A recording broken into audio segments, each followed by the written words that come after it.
نحمده ونصلي على رسوله الكريم اما بعد فاعوذ باللہ من الشیطان الرجیم بسم اللہ الرحمن الرحیم۔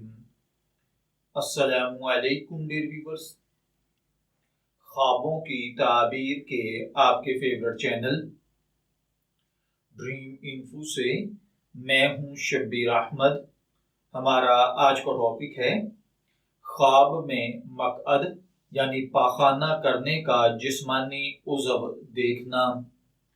خواب میں مقعد دیکھنا 3 ڈیفرنٹ ریزنز کی وجہ سے ہوتا ہے، جس میں پہلے نمبر پر ہے کاروبار، جاب، ملازمت وغیرہ، نمبر 2 ہے مالی فائدہ اور نمبر 3 ہے معیشت۔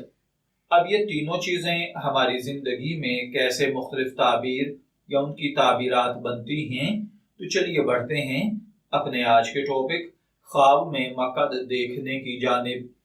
اگر کسی بھائی بہن نے خواب میں مقعد دیکھا ہے تو اس کا مطلب ہے کہ خواب دیکھنے والا اپنا بزنس، کاروبار، اپنی ملازمت پر توجہ دے گا۔ اگر کوئی شخص دیکھے کہ اس کی مقعد یعنی پاخانے والی جگہ باہر کو نکلی ہوئی ہے تو اس کا مطلب ہے کہ آپ کے روزگار میں، آپ کے کاروبار میں، آپ کی ملازمت میں کمی کوتاہی، تباہی آئے گی۔ اگر کوئی شخص خواب میں دیکھے کہ اس کی مقعد کا سوراخ بند ہو گیا ہے تو اس کا مطلب ہے کہ آپ کے کاموں میں رکاوٹیں پیدا ہوں گی، آپ کی طبیعت خراب ہوگی یا خدا نخواستہ آپ قبض کے مرض میں یا بواسیر کے مرض میں مبتلا ہو سکتے ہیں۔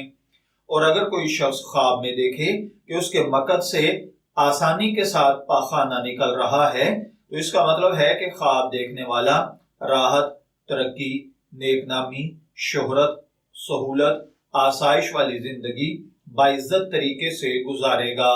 میں دعا گو ہوں کہ اللہ تعالیٰ آپ کے خواب کو آپ کے لیے نیک تعبیر بنائے۔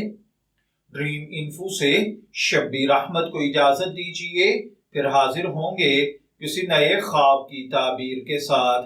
تب تک کے لیے اللہ حافظ۔